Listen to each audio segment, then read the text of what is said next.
안녕하세요. 반갑습니다. 김유라입니다. 오늘은 용돈 받는 부자들이라는 어린이용 도서 가져왔습니다. 세금 내는 아이들의 옥효진 작가님께서 추천사를 써주신 책인데요. 용돈을 받아도 항상 부족하게 느껴지는 친구들, 어느새 바닥난 용돈 때문에 힘든 친구들, 돈에 대해서 공부하고 싶은 친구들이 꼭 읽었으면 좋겠다라고 하셨고요. 저도 이 책을 읽어보고 너무너무 좋아서 여러분들도 함께 읽었으면 좋은 마음에서 출판사에서 10권 지원받아서 댓글 이벤트로 나누어 드리려고 합니다. 이 책을 내가 이런 이유로 꼭 읽고 싶다라고 적어주시면 일주일 후에 10분 선발해서 출판사에서 책 보내드리도록 하겠습니다. 자, 용돈 받는 부자들. 일찍 배운 사람이 큰 돈을 모은다라고 해요. 12살에 시작하는 자산관리 습관, 많은 분들이 저를 붙들고 늘 하시는 말씀이 있어요. 나도 20대부터 돈 좀 아끼고 모았으면 참 좋았을 텐데, 나도 투자 좀 빨리 알았으면 참 좋았을 텐데, 라고요. 자, 우리 아이들 10대 때부터 돈 관리 알려주면 얼마나 좋을까요? 그리고 이제 아이들이 엄마의 신용카드에서 무한정 돈이 나오는 줄 알고 자꾸 이제 돈을 쓰고 싶어 합니다. 그래서 그런 아이들이 읽으면 정말 좋을 책이죠. 신용카드를 마구 긁다 보면 결국 카드 비용을 지불하지 못해 빚을 감당할 수 없는 지경에 이르기도 해요. 자신이 빚진 걸 갚을 수 있는지 없는지 생각하지 않고 쉽게 돈을 쓰게 된다고 얘기합니다. 그래서 필요가 무엇이고 욕구가 무엇인지 분별할 수 있도록 생각할 수 있는 그런 질문을 주고 있어요. 이렇게 예쁜 그림 같은 거 많이 들어있어서 아이들이 좀 쉽게 읽을 수 있는 그런 책입니다. 내가 운동화 없이도 잘 살 수 있을까? 이 운동화 없이도 비슷하지만 더 싼 물건을 사도 큰 차이가 없을까? 지금 당장 사지 않아도 나중에 다시 구할 수 있을까?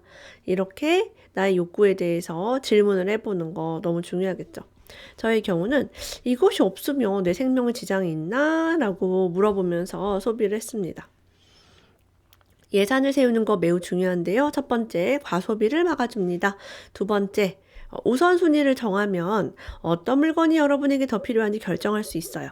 예를 들어 내가 오늘 만약에 주부 같은 경우는 장을 보러 간다. 그럼 내가 2만 원으로 장을 보겠다라고 하면 2만 원으로 우선순위에 있는 것들을 미리 사겠죠. 의미 있는 소비를 할 수 있게 합니다. 세 번째는 예산을 짜게 되면 유연하게 돈을 쓸 수 있어요. 주말에 친구들과 영화를 보러 간다면 앞으로 며칠 동안은 다른 데로 쓸 자잘한 돈을 아껴야만 하겠지요. 이런 식으로 선택하는 소비가 가능합니다. 자, 가정용품이나 식료품을 구입할 경우 가장 좋은 방법으로 가격을 비교하는 방법은요. 무게나 용량을 단위당 가격으로 비교하는 거예요. 우리 고기 살 때도 100g이 얼마인지를 보고 사는 것처럼 과자도 그렇게 볼 수 있어요. 보통 대용량 제품은 단위당 가격이 저렴해요 라고 쓰여 있는데요. 100% 그런 것은 아닙니다. 요즘은 이제 100g당 가격이 많이 쓰여 있죠. 그래서 그런 걸 보면서 비교를 할 수 있을 거예요. 자, 핸드폰을 사는 학생들도 정말 많습니다. 핸드폰을 싸게 살 수 있다 하더라도 핸드폰과 인터넷 서비스를 이용하는데 필요한 비용까지 모두 고려해야 합니다. 라고 해요. 그러니까 핸드폰에 매달 지불되는 요금제까지 살펴봐야 한다는 거죠. 100만 원짜리 핸드폰을 사고 그리고 한 달에 뭐 3만 원씩 24개월간 요금을 낸다면 요금만 72만 원. 그래서 어마어마한 돈이 지출이 됩니다. 그래서 이거를 내가 꼭 필요한 건지 그런 이용을 하는데 들어가는 비용까지 계산을 해봐라 라고 얘기하고 있어요. 자동차는 어른에게도 비싼 물건이기 때문에 대출 받아 사고 차차 빚을 갚아나는 경우가 많습니다 라고 해요. 저는 자동차를 사기 위해서 대출을 하는 것을 추천드리지 않습니다. 왜냐면 감가상각이 일어나서 결국에는 자동차는 영원으로 판매할 수밖에 없기 때문이죠. 저희 남편은 첫 번째 차로 200만 원짜리 아반떼를 사서 2년 정도를 잘 타고 80만 원에 팔았어요. 그러니까 2년 샀지만 120만 원의 감가상각이 생긴 셈이죠. 이런 측면으로 본다면 전자제품은 중고로 사는 것도 상당히 합리적이라고 볼 수 있겠습니다. 자, 가격이 오르고 내려가는 결정의 원리는 수요와 공급의 원리에 달려 있습니다. 자, 수요와 공급이 무엇일까요? 예를 들면은 어떤 경기의 입장권이 굉장히 비싸지는 거예요.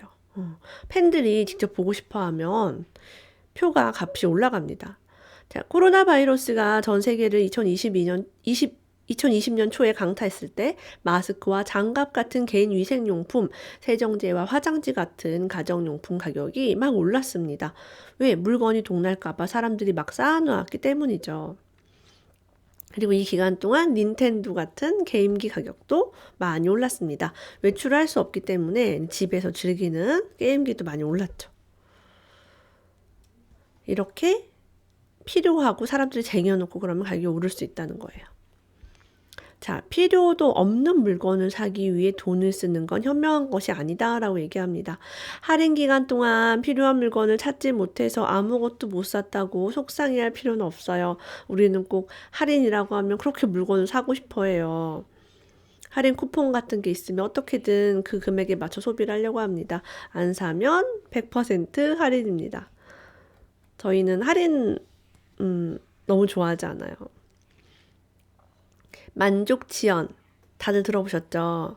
미래에 있는 좋은 보상을 위해서 지금 좀 참는 거예요. 만족을 지연시키는 거. 마시멜로 이야기에 나오는 그런 이야기입니다. 자, 미래에 더 좋은 거, 보상이 더 큰 것을 얻기 위해 오늘의 재미나 즐거움을 미루는 일입니다. 만족 지연의 한 사례로 시험 전날 밤에 게임을 하지 않고 공부를 선택하는 경우가 있습니다. 자, 공부를 해서 좋은 성적을 얻고 나서 게임을 할 수도 있겠죠.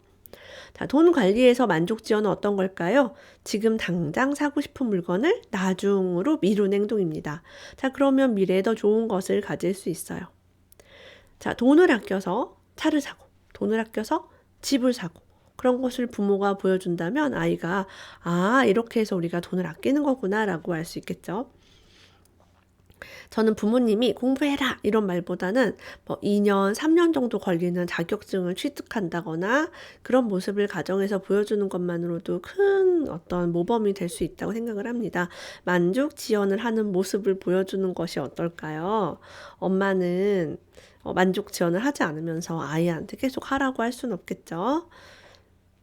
자, 그리고 요즘은 어떤 해킹이라든가 스미싱이라든가 보이스피싱 같은 것이 정말 많습니다. 사이버 범죄가 많아지고 있기 때문에 아이들이 이제 이런 사이버 범죄를 당하지 않도록 교육시키는 그런 파트도 있어요. 그래서 돈을 지키는 것도 너무 중요하니까요.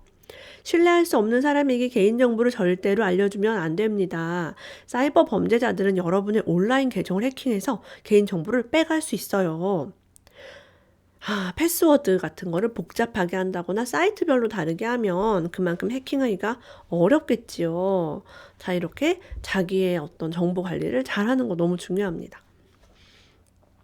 자, 그리고 우리가 온라인으로 너무 많은 소통을 하는 시대가 됐죠. 자, 여기에서 온라인에서 내가 누구를 명예훼손하거나 남들을 상처를 준다거나 바람직하지 않은 행동을 한다거나 다른 사람을 공격하고 모욕하는 것들이 훗날 내가 좋은 학교에 입학하거나 내가 꿈꾸던 일을 할 기회가 생겼을 때 물거품이 될 수 있어요. 불건전한 어떤 그런 사건이라든가 지역사회에서 문제가 생길 수도 있고요. 실수라는 걸 깨닫고 그 잘못된 게시물을 빨리 지운다고 해도 누군가 그 화면을 저장해 놓았을 수도 있고요. 그런 내용이 인터넷에 공유가 될 수도 있습니다. 야, 이거 정말 너무나 중요한 포인트죠. 안타깝게도 인터넷에 올린 글이나 사진으로부터 평생 벗어나지 못할지도 몰라요. 그러므로 온라인상에 무언가를 올리기 전에는 늘 먼저 생각하고 제대로 판단해야 해요.